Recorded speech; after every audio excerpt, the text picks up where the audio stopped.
मंच पर बैठे हुए सभी आदरणीय सज्जनों और नासिक के सभी अग्रगणी मित्रों, मैं आजादी बचाओ आंदोलन के काम में लगा हुआ हूं। ये काम मैं कोई बहुत खुशी से नहीं कर रहा हूं। मेरे दिल में कुछ दर्द है इस देश की हालत को देखकर। ये उसका परिणाम है आजादी बचाओ आंदोलन। और ये दर्द क्या है? दर्द ये है कि हिंदुस्तान की जो हालत है आज के समय में, माने आजादी के 50 साल के बाद भी, वो इतनी दर्दनीय है, इतनी सोचकारक है, परेशान करने वाली है कि जो किसी भी संवेदनशील आदमी को अंदर से हिला सकती है। मुझे जो सबसे बड़ा दुख है इस देश की हालत के बारे में, वो दुख इस बात का है कि ये देश आजाद जरूर हुआ है और एक तरफ हम आजादी के 50 साल की स्वर्ण जयंती की बात भी कर रहे हैं, लेकिन सच्चाई में ये देश जितना गुलाम अंग्रेजों के जमाने में था उतना ही आज भी है। बस फर्क इतना है, मैं उसको ऐसे कहता हूं कि आजादी के पहले इस देश में गोरे अंग्रेजों का शासन चलता था और आजादी के बाद इस देश में काले अंग्रेजों का शासन चल रहा है। माने जो लोग इस देश पर शासन कर रहे हैं, जो राज कर रहे हैं, वो शरीर से दिखने में हिंदुस्तानी है, लेकिन आत्मा उन सबकी अंग्रेजियत वाली है। और मुझे दुख एक दूसरी बात का और है कि हिंदुस्तान की आजादी के लिए अपनी जान कुर्बान करने वाले लाखों करोड़ों क्रांतिकारियों ने जो सपना देखा था इस देश की आजादी का, वो सपना कहीं से भी पूरा होता हुआ नहीं दिखाई देता। इस देश की आजादी के लिए जो क्रांतिकारी लड़ रहे थे, जो आंदोलन में लगे हुए थे, उन क्रांतिकारियों के मन के सपने क्या थे? तो सभी लोग ऐसा मानते थे कि जब आजादी मिल जाएगी तो इस देश में राम राज्य आ जाएगा, अंग्रेजों की त्रासवादी सरकार से मुक्ति मिल जाएगी। और जब राम राज्य की कल्पना होती थी उन क्रांतिकारियों के मन में, दिलों में, तो वो क्रांतिकारी अक्सर 2-3 बातें कहा करते थे। एक बात तो ये कही जाती थी कि जब हिंदुस्तान आजाद हो जाएगा तो इस देश में कोई भी गरीब नहीं होगा। दूसरी बात ये कही जाती थी कि जब हिंदुस्तान आजाद हो जाएगा तो इस देश में कोई बेरोजगार नहीं होगा, तो यहां से गरीबी खत्म हो जाएगी, बेरोजगारी खत्म हो जाएगी। तीसरी बात ये कही जाती थी कि अंग्रेजों की सरकार हिंदुस्तान की जनता को जिस तरह से लूटती है, जिस तरह से परेशान करती है, आजादी मिलने के बाद जो सरकारें बनेंगी वो हिंदुस्तान की जनता को नहीं लूटेंगी और वो उस देश की जनता को परेशान नहीं करेंगी।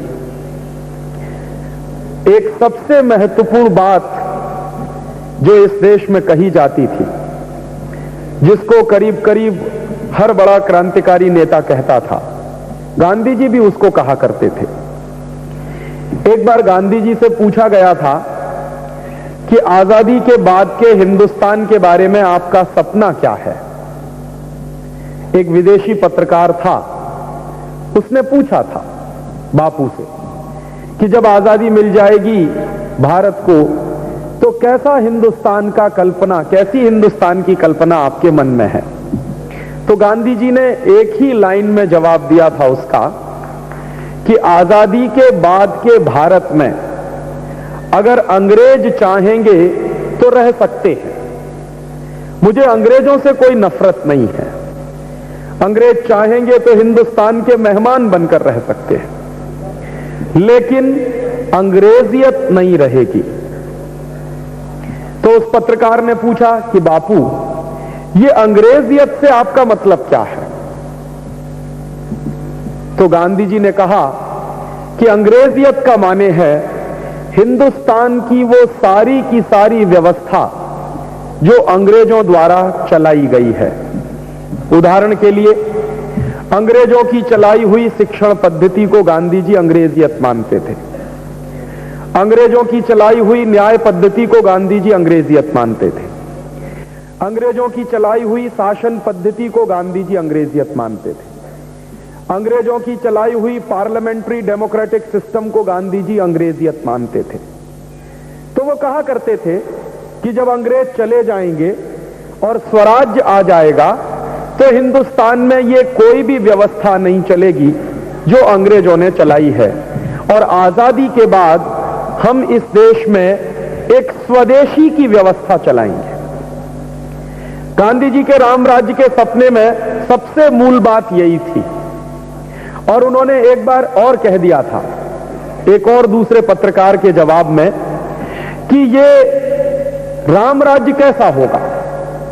तो गांधी जी ने कहा कि मेरे राम राज्य की कल्पना है जिसमें 11 व्रत देश की नीतियों के रूप में चलाए जाएंगे। तो वो 11 व्रत कौन से हैं जो उन्होंने दिए इस देश के लिए? सत्य, अहिंसा, ब्रह्मचर्य, असंग्रह और ऐसे ऐसे 11 व्रत हैं। उनमें एक महत्वपूर्ण व्रत है स्वदेशी, और वो कहते थे कि स्वदेशी के बिना राम राज्य हो नहीं सकता। ऐसी ही कल्पना गांधी जी जैसे बहुत सारे दूसरे नेताओं की भी थी। जैसे कभी कभी मैं एक दूसरा उदाहरण और देता हूं कि श्री सुभाष चंद्र बोस, जिन्होंने आजाद हिंद फौज बनाई थी और उसका ऑफिस हिंदुस्तान में नहीं था, हिंदुस्तान के बाहर था, और वो एक अपने तरीके से क्रांतिकारी तरीके से हिंदुस्तान को आजाद करने की लड़ाई लड़ रहे थे। तो उनका भी एक बहुत ऐतिहासिक भाषण रेडियो पर टेलीकास्ट हुआ था जो उन्होंने रंगून से दिया था। उस भाषण में उन्होंने भी यही कहा था, माने गांधी जी सत्य, अहिंसा, सत्याग्रह के रास्ते से आजादी लाने की कोशिश कर रहे थे, और सुभाष चंद्र बोस वो सारे तरीके अपनाना चाहते थे जिससे अंग्रेजों को मारकर भगाया जा सके। फौज भी बनानी है, आक्रमण भी करना है, मार भी देना है अंग्रेजों को। कोई सिपाही मिल जाएगा तो उसको नमस्ते नहीं कर लेना है। तो दो अलग अलग एक्सट्रीम के नेता थे इस देश में। एक बाजू में क्रांतिकारियों का नेतृत्व करने वाले सुभाष चंद्र बोस, भगत सिंह, चंद्रशेखर आजाद, तात्या टोपे और ये सब थे, और दूसरे बाजू में महात्मा गांधी और ऐसे तमाम दूसरे लोग भी थे। लेकिन सपनों में कोई अंतर नहीं था। मैं जो कहना चाहता हूं वो ये कि जो सपना महात्मा गांधी का था हिंदुस्तान के बारे में, वही सपना सुभाष चंद्र बोस का भी था। और वो भी यही कहा करते थे कि जब हिंदुस्तान आजाद हो जाएगा तो इस हिंदुस्तान में हमारा सब कुछ जो है हिंदुस्तानी तरीके से चलेगा। अंग्रेजों के तरीके से हम कुछ भी नहीं चलाने वाले इस देश में। अंग्रेजों की कोई भी नीति इस देश में नहीं चलेगी। तो उनके सपने, गांधी के सपने, हिंदुस्तान के उन करोड़ों क्रांतिकारियों के सपने जिन्होंने अपनी जान कुर्बान की, वो कमोवेश एक जैसे थे। 1-2 डिग्री का फर्क हो सकता है, इससे ज्यादा फर्क नहीं था उन सपनों में। मुझे जो दर्द है वो इस बात का है कि आज आजादी के 50 साल में उन सपनों का क्या हुआ? क्या हुआ इस देश में? कौन सा ऐसा ग्रहण लग गया इस देश पर कि ऐसा अच्छा देश जिसके बारे में सारी दुनिया में कहा जाता था कि जगत गुरु है, वो देश आज गड्ढे में गिरने की तैयारी पर है। क्या हो गया है ऐसा? कौन सी प्रॉब्लम है? मैं कभी कभी बुजुर्गों से बात करता हूं सीखने के लिए। मेरे घर में मेरी एक दादी मां है जो आजादी की लड़ाई में शामिल थी, 1942 की लड़ाई में शामिल थी। शायद उसी के संस्कार मुझे मिले हैं। तो कभी कभी मैं जब उसके पास जाता हूं, उससे बातें करता हूं, तो पूछता हूं कि आप लोगों ने जब अपनी जान को हथेली पर लेकर 42 की लड़त में घर छोड़कर क्विट इंडिया मूवमेंट में शामिल होने का संकल्प लिया था, तो कौन सा सपना था आपके मन का? तो वो कहती है कि सपने तो हमारे बहुत ऊंचे थे। तो मैं उससे पूछता हूं कि तुमने तो सीधे देखा है, मैंने तो देखा नहीं, मैंने सिर्फ सुना है, उन सपनों के बारे में आपको क्या लगता है?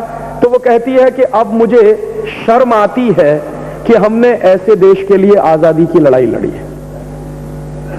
इससे ज्यादा अफसोस का कोई दूसरा वक्तव्य हो नहीं सकता एक ऐसे व्यक्ति का, एक ऐसी महिला का जो खुद शामिल थी 42 की लड़ाई में। ऐसे और भी बुजुर्गों से मैं मिलता हूं, सब लोग एक ही बात कहते हैं। कभी कभी तो एक्सट्रीम का जवाब मुझे मिलता है। मैं तो पूरे देश में घूमता हूं, लोगों की प्रतिक्रियाएं भी पूछता हूं, तो अक्सर बुजुर्ग लोगों की प्रतिक्रियाएं जो मुझे मिलती हैं तो यहां तक मिलती हैं कि राजीव, अंग्रेजों का राज्य आज से ज्यादा अच्छा था। ये भी लोग कह देते हैं मुझको कई बार। तो मैं उनसे पूछ लेता हूं कि क्या आपके मन की गुलामी अभी तक गई नहीं है? जो आप कहते हैं कि अंग्रेजों का राज्य आज से ज्यादा अच्छा था, तो वो कहते हैं कि ये मन की गुलामी नहीं है, ये हम अपने दर्द से कह रहे हैं, खुशी से नहीं कह रहे हैं कि अंग्रेजों का राज्य आज के राज्य से ज्यादा अच्छा था। और अक्सर मैं पूछता हूं कि उदाहरण के लिए बताइए कौन सी ऐसी चीज थी, तो कहते हैं कम से कम सुरक्षा तो थी, कम से कम हमारे मन के संकल्प तो थे, कम से कम इतने मानसिक रूप से तो गुलाम नहीं हुए थे जो आज हैं। तो ऐसे जवाब अक्सर सारे देश में सुनने को मुझे मिलते हैं, तो दुख और बढ़ जाता है कि क्या सपने देखे थे इस देश के लिए। कभी कभी मेरे मन में ऐसे कल्पनाएं अजीबोगरीब आती रहती हैं। मैं कभी कभी सोचता हूं, मान लीजिए वो सारे के सारे क्रांतिकारी जो कुर्बान हो गए इस देश की आजादी के लिए, स्वर्ग से कभी कल्पना करिए वापस आ जाएं इस जमीन पर और देखें इस देश को, कि देखें हमारे हिंदुस्तान को जिसको हम आजाद करवा के लाए थे और सौंप कर आए थे, उस देश का क्या हाल है। अगर मान लीजिए वो बाय द वे आ जाएं, ऐसी कोई व्यवस्था